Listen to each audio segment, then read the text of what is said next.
तो चलो भाई आज बात करते हैं फिजिकल प्रॉपर्टीज ऑफ बेंजीन और एरोमेटिक हाइड्रोकार्बन्स की बात कर लें, ठीक है। तो बेंजीन कलरलेस होता है, वोलेटाइल लिक्विड है। वोलेटाइल पता है ना क्या होता है? वेपर्स बनने की टेंडेंसी। बोलो, बॉइलिंग पॉइंट कितना इसका होता है? 80 डिग्री सेंटीग्रेड के आसपास। और फ्रीजिंग पॉइंट कितना होता है? 5.5 डिग्री सेंटीग्रेड के आसपास, ठीक। बेंजीन देखो इनसॉल्युबल इन वाटर है और डेंसिटी क्या होती है इसकी? वाटर से कम होती है, इसलिए क्या होगा? पानी में ये तैरेगा, ठीक। जैसे बाकी एल्केन्स है, एल्केन्स, एल्कीन्स, एल्काइंस, ये सब भी तो क्या थे? लाइट वेट थे वाटर से। फिर देखो benzene is used as solvent and it is soluble in organic solvent, ठीक। बेंजीन क्या बताओ भाई? अच्छा, बेंजीन कैसा होता है? पोलर की नॉन पोलर? नॉन पोलर है देखिए, तो देखो ऑर्गेनिक सॉल्वेंट डिजॉल्व हो जाएगा। फिर देखो गुड सॉल्वेंट, ये भी खुद एक गुड सॉल्वेंट का काम करता है। किसके लिए? फैट के लिए, रबड़ के लिए, रेजिन्स, इसमें डिजॉल्व हो जाते हैं। फिर देखो it is non polar compound and it's dipole moment is zero, ठीक। इसको भी बताया गया था ना, कार्बन की चारों वैलेंसी सेटिस्फाइड थी, कोई इलेक्ट्रॉन नहीं बचा था, तो क्या म्यू जीरो हो जाएगा इसका, ठीक। फिर देखो एक्सट्रीमली पॉइजनस सब्सटेंस है। Inhalation of vapours or absorption through skin has a toxic effect, ठीक। टॉक्सिक का मतलब harmful effect. It is highly inflammable and burn with sooty flame. तो फ्लेम दिख रहा है, सूटी फ्लेम, बोलो। तो धुएंधार फ्लेम के साथ जलेगा, कुछ ऐसा पूछा था। क्यों भाई ऐसा? तो कार्बन ज्यादा है, देखो कार्बन 6 हाइड्रोजन, तो H के रिस्पेक्ट में कार्बन ज्यादा हो गया, बोलो। इससे कैसा जलेगा? ये सूटी फ्लेम की तरह जलेगा, ठीक है। और यही एक इंडिकेशन भी होता है, अगर ऐसा ज्यादा धुआं दिखाई पड़े तो उसमें किसकी संभावना ज्यादा होती है? एरोमेटिक हाइड्रोकार्बन्स की संभावना होती है, ठीक। इसको ये भी पता कर सकते हैं हम लोग। फिर देखो हम लोग बात करते हैं केमिकल प्रॉपर्टीज की। तो केमिकल प्रॉपर्टी में देखो भाई, जैसे केमिकल प्रॉपर्टी की बात करें हम लोग अगर, तो देखो पहला क्वेश्चन पूछा जाता है कि बताओ इसके पास 3 पाई बॉन्ड है, इसमें ज्यादा अनसैचुरेशन है। अगर ज्यादा अनसैचुरेशन है तो ये क्या उसको बताइए? ये ब्रोमीन के कलर को डिस्चार्ज करना चाहिए इसको, ठीक। बेयर सीजन टेस्ट भी देना चाहिए, बट नॉट गिव। तो पूछा था क्यों भाई? तो मोर स्टेबिलिटी की वजह से क्या होता है, ये जनरली एडिशन रिएक्शंस नहीं देती हैं, ठीक। होगा एडिशन रिएक्शंस, लेकिन ब्रोमीन रेडिश ब्राउन कलर उसका नहीं डिस्कलर करेगा, उसके बाद बेयर सीजन टेस्ट नहीं देगा, ठीक। तो ये देखो लिखा है benzene has 3 alternative double bonds, however it fails to show the usual addition reactions or the test of unsaturation with bromine water or Bayer's reagent, ठीक।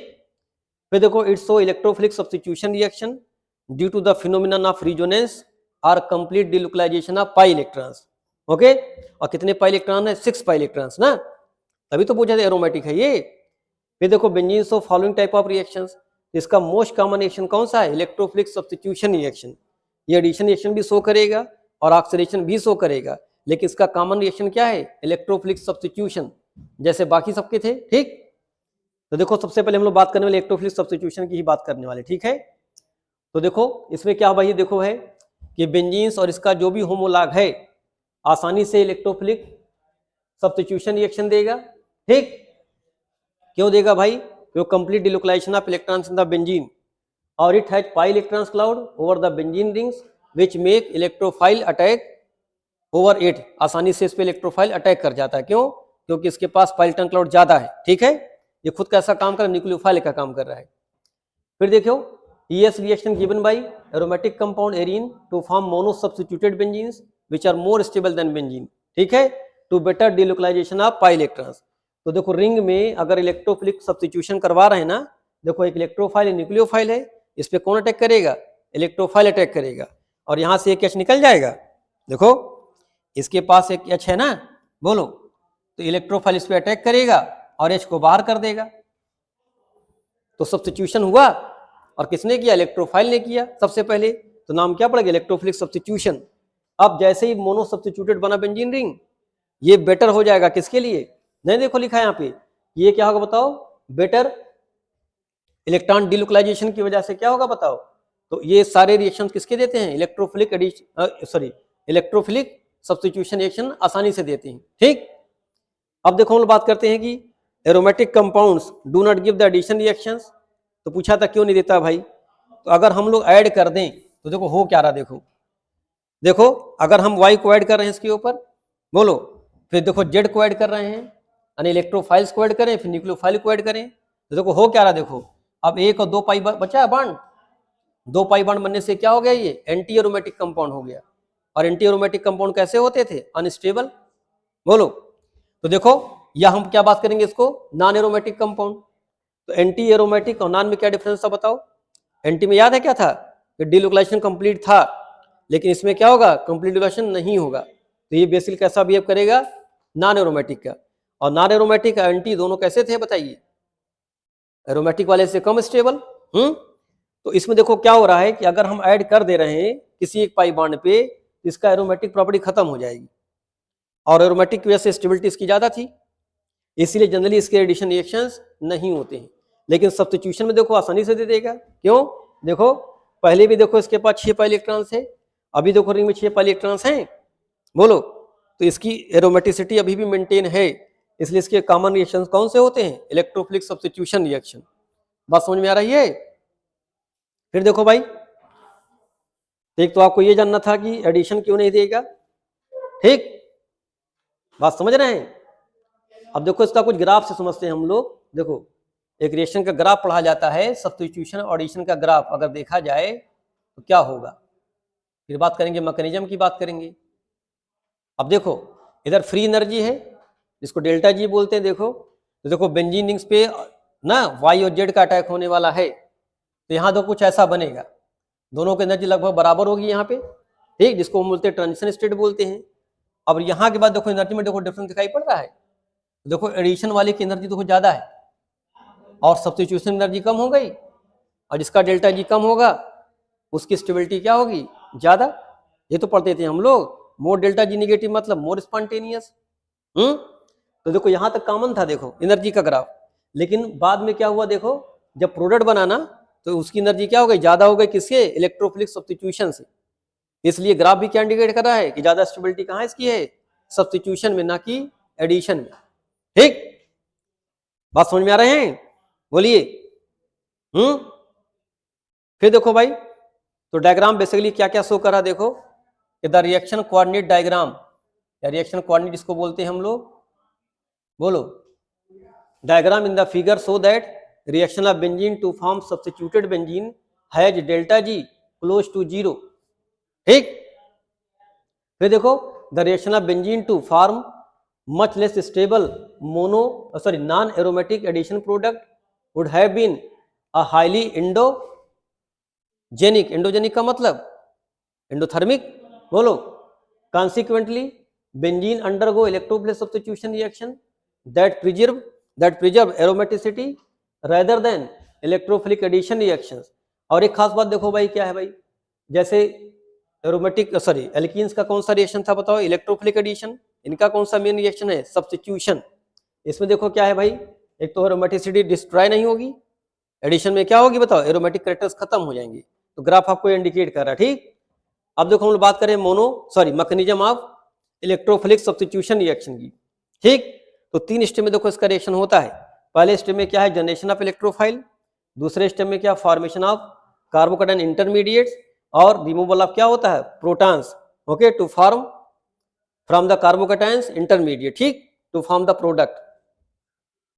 तो देखो जनरली 2 स्टेप में मैकेनिज्म दिखाई जाती है, ठीक है। यहां देखो हम बात कर रहे हैं जनरेशन ऑफ इलेक्ट्रोफाइल्स की। तो इलेक्ट्रोफाइल तो कैसे बनेगा भाई, देखो तो पहला देखो स्टेप कौन सा है जहां इलेक्ट्रोफाइल बन रहे हैं, तो 5 मेजर रिएक्शन इसके होते हैं, हैलोजिनेशन, नाइट्रेशन, सल्फोनेशन, और 2 रिएक्शन होते हैं फ्लोक्राफ्ट के, ठीक, इसमें एसाइलेशन और एल्काइलेशन आता है। तो देखो भाई पहला रिएक्शन किसका इंडिकेट कर रहा है, ये हैलोजिनेशन का। तो Cl2 लेंगे, Br2 लेंगे, और इसमें एक लेंगे लुईस एसिड। तो देखो लुईस एसिड क्या करेगा भाई, इस बॉन्ड को तोड़ेगा। देखो ये क्या है बताओ, वीकर इलेक्ट्रोफाइल है, लेकिन जब Cl+ के फॉर्म में आ जाएगा तो स्ट्रॉन्गर इलेक्ट्रोफाइल हो जाएगा, ये आसानी से रिंग पे अटैक कर जाएगा, ठीक। तो AlCl3 क्या कर रहा है, ये कैसा काम कर रहा है, कैटलिस्ट का काम कर रहा है। तो देखो Cl के बॉन्ड को तोड़ दिया, तोड़ने के बाद क्या मिला, Cl+ आयन मिला। तो अगर हाइलोजिनेशंस की जब बात करेंगे हम लोग, तो Cl+ आयन जो है यही इसका क्या, इलेक्ट्रोफाइल। इलेक्ट्रोफाइल कौन होगा हाइलोजिनेशन वाले में, फॉर क्लोरिनेशन Cl+, ब्रोमिनेशन के लिए Br+, ठीक।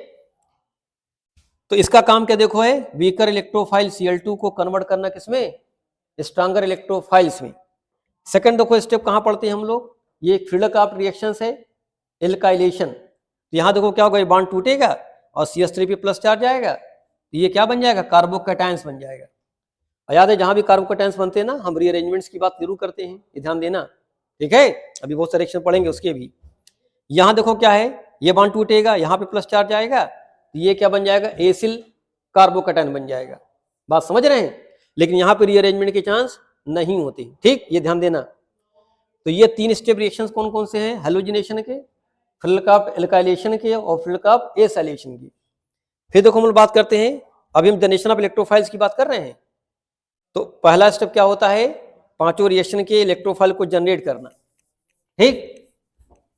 तो फर्स्ट में Cl जनरेट हुआ प्लस के फॉर्म में, सेकंड में क्या जनरेट हुआ, कार्बोकैटायंस, ठीक, एल्किल कार्बोकैटायंस, और थर्ड में क्या हुआ, एसिल कार्बोकैटायंस। अब देखो नाइट्रेशन की बात करते हैं, तो नाइट्रेशन में क्वेश्चन पूछा जाता है, इसमें बताइए H2SO4 का काम क्या होता है। तो जा देखो, नाइट्रेटिंग मिक्सचर किसको बोलते हैं हम लोग, HNO3 प्लस H2SO4 को क्या बोला जाता है, नाइट्रेटिंग मिक्सचर। तो देखो ऐसा H2SO4 का क्या काम है, देखो तो H2SO4 क्या कर रहा है, अपना एक H किसको दे रहा बताओ, नाइट्रिक एसिड को दे रहा है। तो जो H प्लस डोनर होते थे उसको हम क्या बोलते थे बताइए, ब्रांसेड के अकॉर्डिंग एसिड। तो यहाँ H2SO4 कैसा काम करेगा, एसिड का, H प्लस डोनर का काम करेगा। और ये देखो ले रहा है, इसका काम क्या हो जाएगा बताओ, बेस। और याद है आपको, बेस लेने के बाद क्या बन गया था, कॉन्जुगेट एसिड, और एसिड क्या बन गया था बताइए, कॉन्जुगेट बेस। तो पूछा था रोल ऑफ H2SO4 क्या है भाई, हमको तो कराना नाइट्रेशन, तो H2SO4 इसमें क्या कर रहा है भाई, नाइट्रेशन के लिए तो हमको NO2 चाहिए प्लस के फॉर्म में, और यहाँ पे हमको इसका क्या रोल है, तो इसका क्या रोल है, to make the formation of NO2 very easy and act as acid. तो देखो जैसे यहाँ पे कुछ हुआ ऐसा, देखो तो ये बात देखो समझ में आ रही ना, यहाँ पे देखो भाई HSO4 है ये, और इसका एक H हम बाहर निकाल ले रहे हैं हम लोग। यहाँ पे क्या हो रहा है बताइए, HO और NO2 है, इसका जो लोन पे इस पे अटैक करेगा, ये बॉन्ड ऐसे टूट जाएगा। तो यहाँ पे हुआ क्या है बताओ, HSO4 माइनस बन गया, और साथ में क्या बन गया बताओ, HOH प्लस चार्ज इसके ऊपर आ गया, और NO2। अब यही बॉन्ड कैसे टूट जाएगा, इधर की तरफ टूट जाएगा, तो ये NO2 किस फॉर्म में आ जाएगा, प्लस के फॉर्म में। और यही इसके लिए क्या होगा, इलेक्ट्रोफाइल। तो नाइट्रेशन में कौन अटैक करता है, NO2 अटैक करता है। ये कैसे टूटता है, ये इसकी मैकेनिज्म है। बात समझ में आ रही है, तो देखो यहाँ पे जरा सा, तो जब ये टूटा तो देखो बन गया NO2, बोलो। तो पूछा जाए इलेक्ट्रोफाइल क्या होते हैं नाइट्रेशन में, तो कौन होता है, NO2 प्लस, इसको हम क्या बोलते हैं, नाइट्रोनियम आयन। अब मान लो पूछ ले, बताओ NO2 जो बना है उस पर तो हाइब्रिडाइजेशन क्या होगा, ये पूछा जाता होता, what is the hybridisation of NO2 plus, या पूछा था एंगल कितना बताओ इसका होगा, नहीं देते हैं हमारे कि बताओ उसका शेप कैसा होगा, लीनियर होगा, ट्राइगोनल होगा, क्या होगा। तो बताओ भाई NO2 का क्या होगा बताइए, प्लेनर होगा, नहीं जी, इसका शेप कैसा होगा, लीनियर शेप होगा। कैसा होता है NO2, देख लो ऐसा दिखेगा, ये N double bond O double bond और प्लस चार्ज। तो देख रहे हैं सिग्मा और सिग्मा, ये क्या हो गया, sp हाइब्रिडाइज। इसमें पूछ ले कितने पाई बॉन्ड हैं, कितने सिग्मा बॉन्ड पूछ लेगा, उनका रेशियो पूछ सकता है, और अच्छा क्वेश्चन बनाए तो, ठीक है। तो हाइब्रिडाइजेशन से क्वेश्चन पूछा जा सकता है। तो हाइब्रिडाइजेशन एक ऐसा टॉपिक है जो कहीं पूछा जा सकता है अगर अच्छा क्वेश्चन बनाएंगे तो, ठीक। उसके बाद देखो भाई, ये कह रहा है कि it is interesting to note that in the process of generation of nitronium ion sulphuric acid सर्वएच, ये किस तरह काम कर रहा है बताओ, ब्रांस्टेड एसिड का। बताया भी आपको, नाइट्रिक एसिड कैसा काम कर रहा है, ब्रांस्टेड बेस का।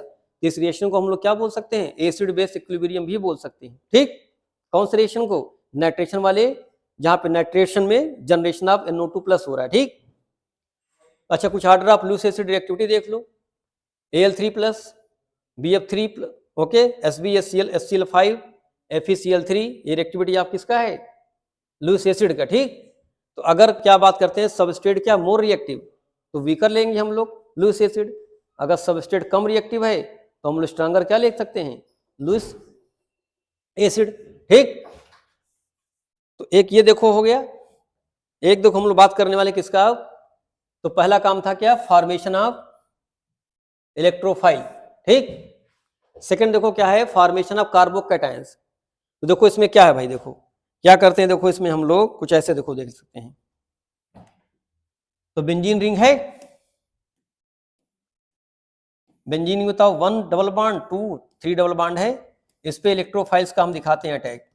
इसके किसी के पास एक एच है बताओ, तो बॉन्ड मान लो इधर हमने तोड़ा, कैसे इधर तोड़ दिया, तो निगेटिव और पॉजिटिव चार्ज आएगा, ये ई कहाँ अटैक करेगा, निगेटिव पे अटैक करेगा।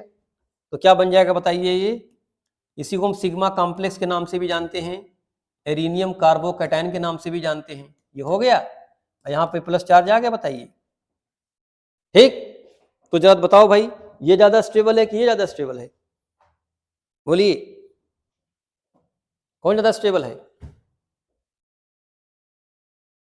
अरे इन दोनों में से कौन ज्यादा स्टेबल है, ज्यादा स्टेबल है ना भाई, ये कैसा नॉन एरोमेटिक, अभी तो बताएगा तो नॉन एरोमेटिक हो जाएगा, ठीक। अब इसमें ये कार्बन देखो कौन सा हो गया, sp3 हाइब्रिडाइज, इसलिए इसको सिग्मा कॉम्प्लेक्स के नाम से भी जानते हैं, ठीक है।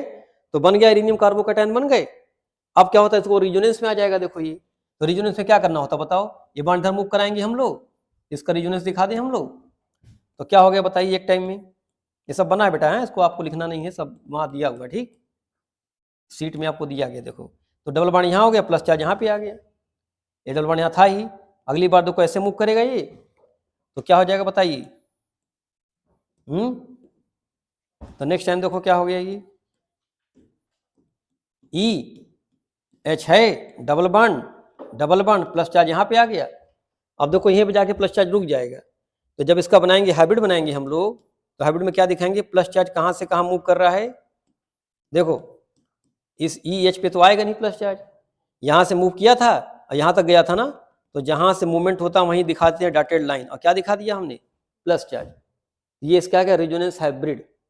तो सेकंड काम क्या है, फॉर्मेशन ऑफ कार्बोकैटायन, ठीक। तो देखो यार स्टेप सेकंड में देखो भाई यहाँ पे, तो देखो ई जैसे अटैक किया इसके ऊपर, तो कुछ देखो ऐसा बन गया कॉम्प्लेक्स, यहाँ देखो प्लस चार्ज दिखाई पड़ रहा है, और ये कार्बन कैसा है, sp3 हाइब्रिडाइज हो गया, ठीक। इसको हम लोग क्या बोलते हैं, सिग्मा कॉम्प्लेक्स या एरिनियम आयन या कार्बोकैटायंस बोल दिया गया इसको, ठीक। तो अब देखो दिखाएगा रिजोनेंस कैसे स्टेबल होता है, देखो तो जो बताया था ना रिजोनेंस कैसे स्टेबल होगा, और ये देखो कुछ ऐसा बन जाएगा, ठीक। तो जहां प्लस था वहीं पर मूव करेगा, ये रिंग पूरी तरह मूवमेंट नहीं करेगा, क्योंकि रिजोनेंस पूरी तरह से यहाँ पे डीलोकलाइज कंप्लीट नहीं है, ठीक है।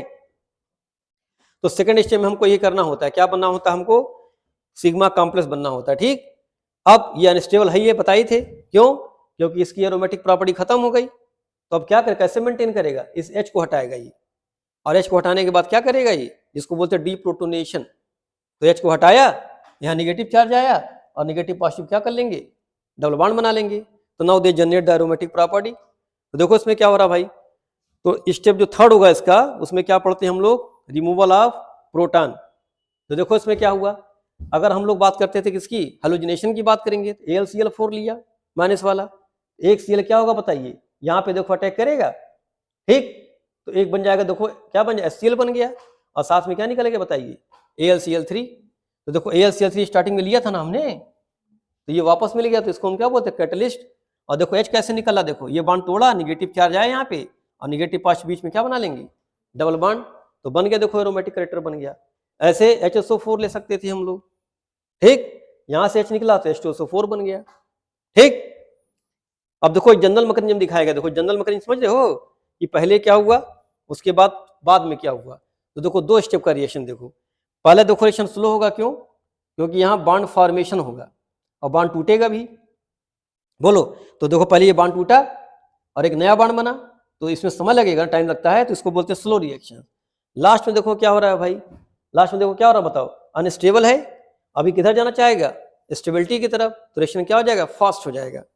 तो जो फर्स्ट स्टेप में बना था कार्बोकैटायंस, वो पहले अपने आप को स्टेबलाइज करेगा, ठीक, लेकिन स्टेबिलिटी नहीं होने की वजह से क्या होता है, they convert into final product. तो इसको हम लोग बोलते हैं जनरल मैकेनिज्म ऑफ किसका, इलेक्ट्रोफिलिक सब्स्टिट्यूशन रिएक्शन का।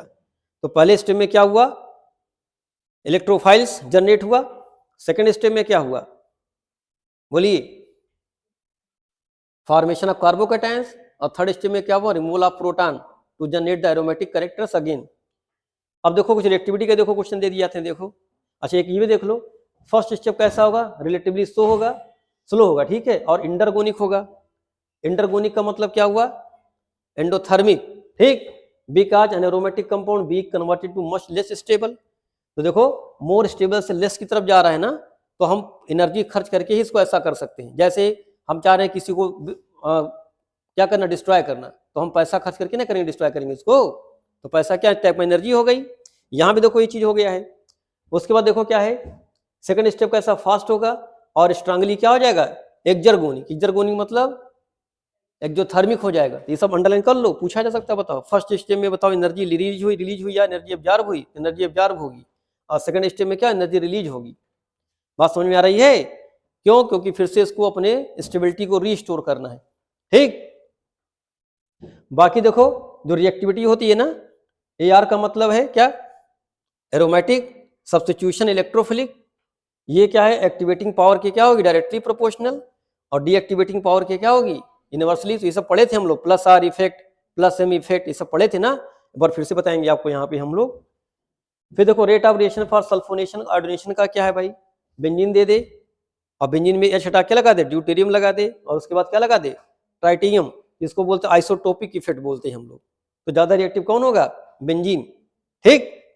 अब एक क्वेश्चन देखो पूछा गया है, which compound will undergo an electrophilic aromatic substitution reaction more rapidly, benzene और हेक्साड्यूटेरोबेंजीन। कौन बताओ जल्दी रिएक्शन देगा, बेंजीन वाला कि हेक्साड्यूटेरोबेंजीन। तो बेंजीन क्या होगा, मोर रिएक्टिव होगा। इतना आपको जानना था किसके बारे में, mechanism of electrophilic substitution reaction.